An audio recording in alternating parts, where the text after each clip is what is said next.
honnêtement, tant ce duo est inattendu pour le public, il l'est encore plus pour moi. Parce que je pars d'un point initial en tant que grand fan de ce groupe.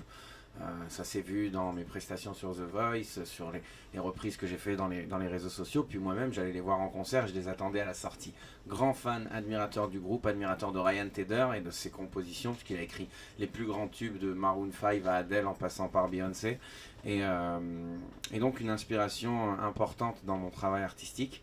Puis pour me surprendre, ma maison de disques, mon équipe, ma community manager, dans mon anniversaire de l'année dernière, me font faire une vidéo avec l'aimable aide de la maison de disques de Ryan Tedder en France, pour qu'ils puissent me souhaiter un joyeux anniversaire. Je reçois la vidéo, je suis complètement ému, et puis par réflexe, je la poste sur mes réseaux sociaux en mentionnant One Republic. Je pense que c'est ce qui a fait en sorte qu'ils me remarquent, qu'ils me découvrent, qu'ils viennent s'intéresser. Et puis quand ils ont vu ça, quelques jours plus tard, je reçois un appel qui me propose de les rencontrer dans leur prochaine visite à Paris. Donc on part d'une vidéo pour l'anniversaire, après ça devient carrément une rencontre. Puis dans cette rencontre, les choses se sont passées tellement bien qu'on a décidé d'enregistrer une chanson ensemble. Ça me semblait fou, mais quelque part aussi très naturel.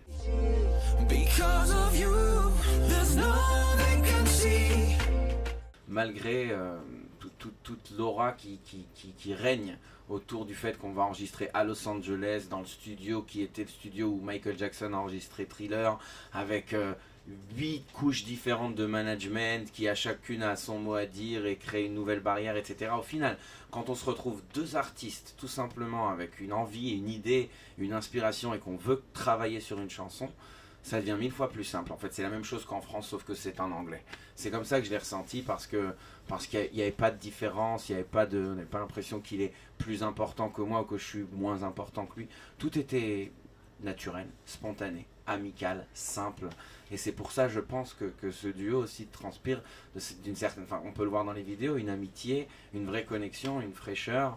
Et puis rien que le fait de devoir lui apprendre les phrases en français, c'était grand, c'était un moment très fort pour moi.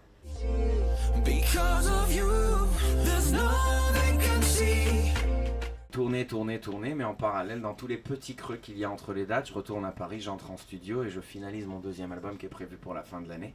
On a déjà écrit toutes les chansons, puis maintenant on les enregistre, on les produit, on les réalise et on les transforme en ce fameux produit qui fera partie de l'album que je rêve de vous faire découvrir, parce qu'il y a vraiment une évolution que j'attendais de vivre, une évolution qui est due à plein de choses que j'ai pu vivre dans cette année et demie, et surtout au fait que je pense que contrairement au premier album, vu que maintenant il y a un public que je connais, je sais à qui je m'adresse, et quand on a écrit les chansons, eh bien j'avais dans la tête les concerts que je voudrais donner avec ces chansons, les personnes à qui j'aimerais les chanter, les réactions dans la salle.